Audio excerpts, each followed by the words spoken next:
Genghis Khan was 9 years old when his father was poisoned by rival tribesmen at a feast meant to honor him.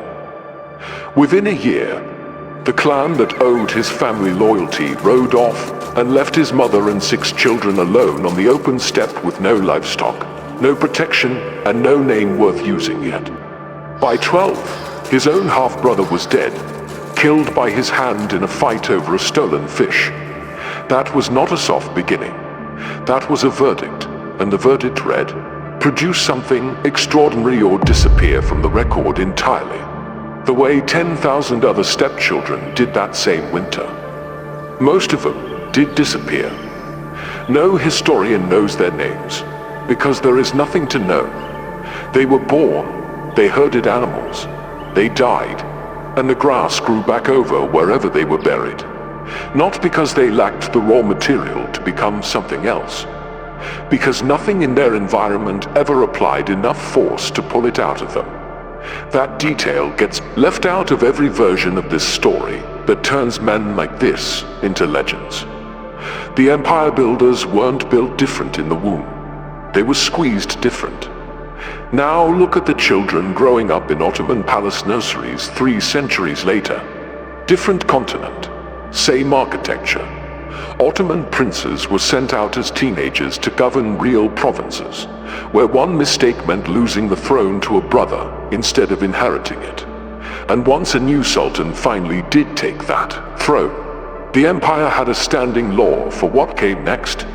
His remaining brothers were strangled with a silk bowstring, so no rival claim could grow into a civil war. Grow up understanding with total clarity that your brothers live or die based entirely on what you accomplish before your father dies. That is not a fairy tale detail. That is recorded Ottoman succession practice for over 2 centuries. Here is the question worth sitting with before anything else. Why would the most privileged children on the continent carry more existential weight than a fisherman's son? Privilege should buy comfort, room to coast, distance from danger. It brought the opposite, and that single inversion explains more about human achievement than almost anything else in the historical record. By the end of this, the exact mechanism behind that inversion will be sitting in front of you in a form anyone can build. No bloodline, no court, no empire required. Royal privilege was never the banquets or the silk. The actual privilege, the one that produced Alexander, Napoleon, and every other name still spoken 20 centuries after their bones turned to dust, was access to a specific kind of pressure that almost nobody else in history was ever exposed to. Pressure tied to identity and legacy, instead of pressure tied to mere survival. 2 kinds of pressure have existed throughout history, and only one of them builds a Genghis Khan. The first is subsistence pressure. A farmer in 12th century Flanders felt enormous pressure every season. Drought, blight, one bad harvest meant his children didn't eat through winter. That pressure was real, constant, and brutal, but it had a ceiling. The most it could ever produce was survival. Once the harvest came in and the family didn't starve, the pressure released, and nothing was left pushing him toward anything beyond next season's harvest. Subsistence pressure caps out at staying alive. The second is identity pressure. A prince who failed wasn't risking hunger. He was risking erasure, execution sometimes, but also the thing the peasant never had to fear, the deletion of his name from the only thing that mattered to someone in his position, which was dynastic memory. That threat has no ceiling, because there is no upper limit on how extraordinary a life has to be before it's safe from being forgotten. A peasant only had to outlast the winter. A prince had to outrun history itself. That open-endedness is the entire reason identity pressure produces people who reshape the world, while subsistence pressure, no matter how brutal, only ever produces survivors. When Alexander was a teenager, his father Philip remarried a Macedonian noblewoman. At the wedding banquet, the bride's uncle raised his cup and toasted to a legitimate heir for Macedon, looking directly at Alexander as he said it. Alexander threw his own cup at the man's head. Philip, drunk, drew his sword on his son and stumbled before he could reach him. Alexander fled the court that night with his mother, his legitimacy publicly questioned in front of the entire Macedonian aristocracy. He reconciled with his father, and 4 years later, Philip was assassinated. Alexander took the throne at 20, facing a coalition of Greek city-states convinced a teenager couldn't hold what his father built. 2 years after that, he crossed into Persia with roughly 40,000 men against an empire that could field hundreds of thousands.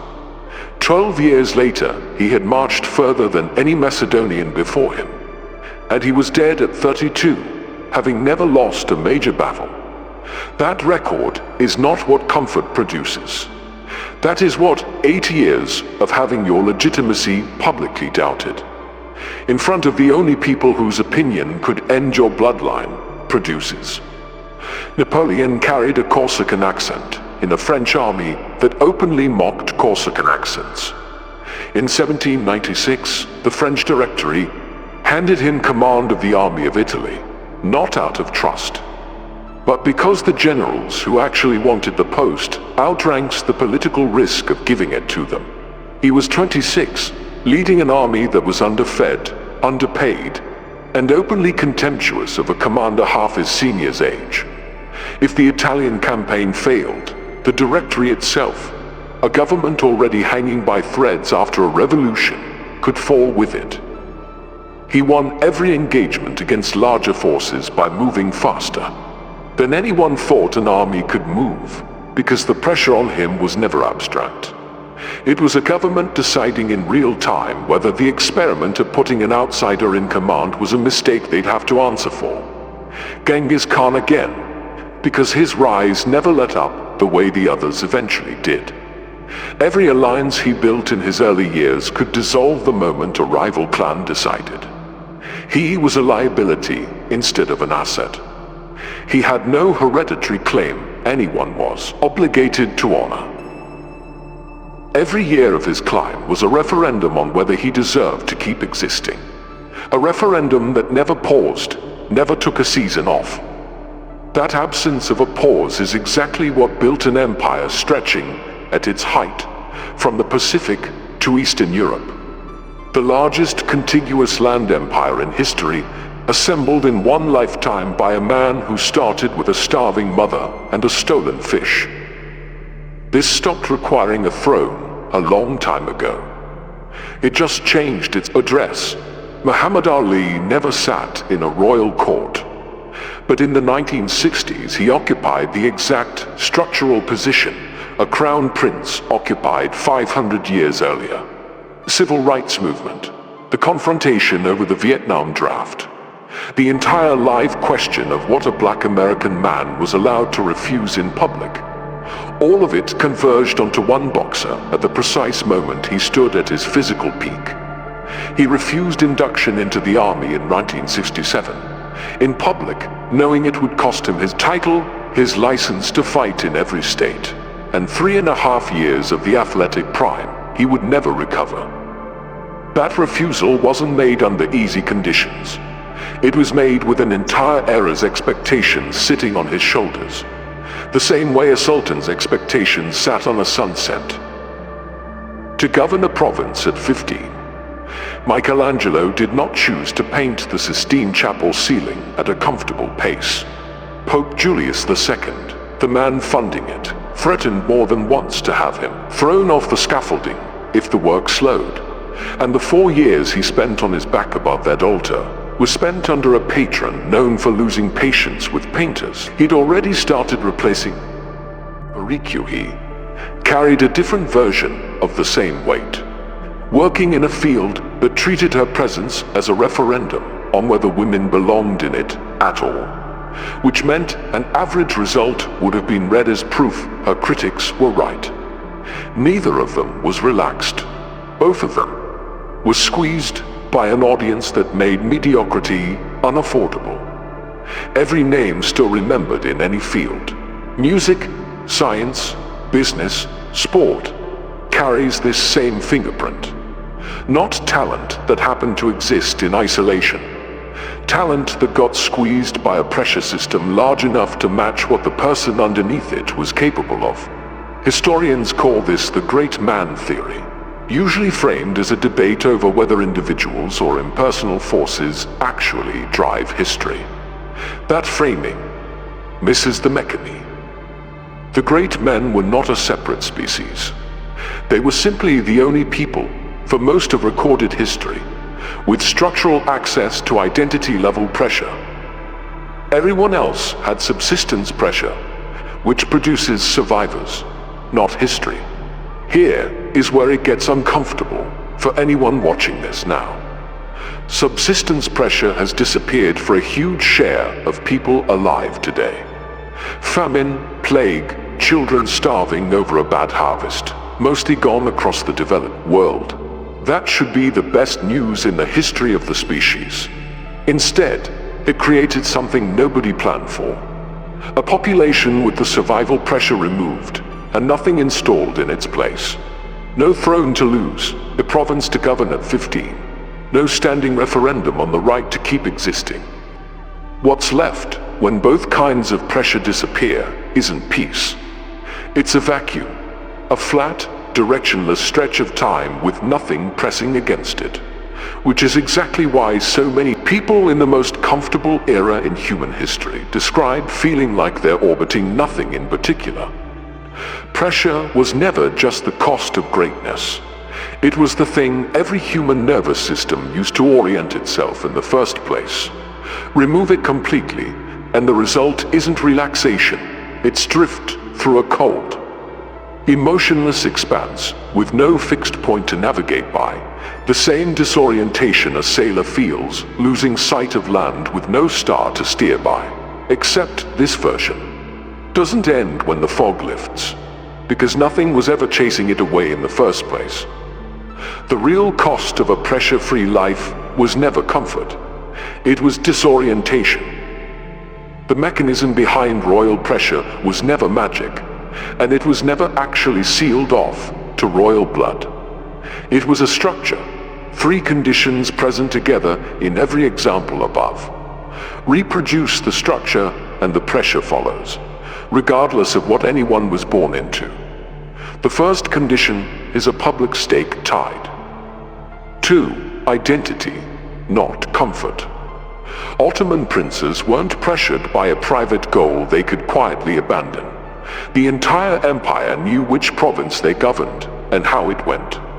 Build this by attaching your own goal to people whose respect you cannot afford to lose. Not a private resolution sitting in a notes app. A specific outcome, stated to specific people with a specific date, where failing carries an actual social cost rather than a private disappointment. A founder who tells investors a launch date has built this condition. A founder who tells only themselves has not. The second condition is a removed exit. Alexander could not quietly slip back into being a minor prince after the wedding incident. That door closed the moment his legitimacy was publicly challenged. Most people fail at pressure because they always leave themselves a comfortable exit. Savings that let them quit. A backup plan that makes the main plan optional. A deadline they privately know is negotiable. Find your exit. Close it. Spend the money. Sign the lease. Make the announcement. Take whatever action makes retreat more expensive than advancing. A signed lease on a workshop does this. A vague intention to start once things calm down does the opposite. The third condition is a referendum that never fully closes. Genghis Khan's position was never secure enough to coast on last year's wins. Most people, the moment one piece of good news arrives, downshift, treating a single success as proof they've already arrived. Royal pressure never allowed that. Build review points into your own timeline, weekly or monthly, where the question isn't whether you did okay, but whether you are still earning the position you claimed for yourself. A monthly review where you measure output against the standard you set, not against last month's effort, keeps the referendum open.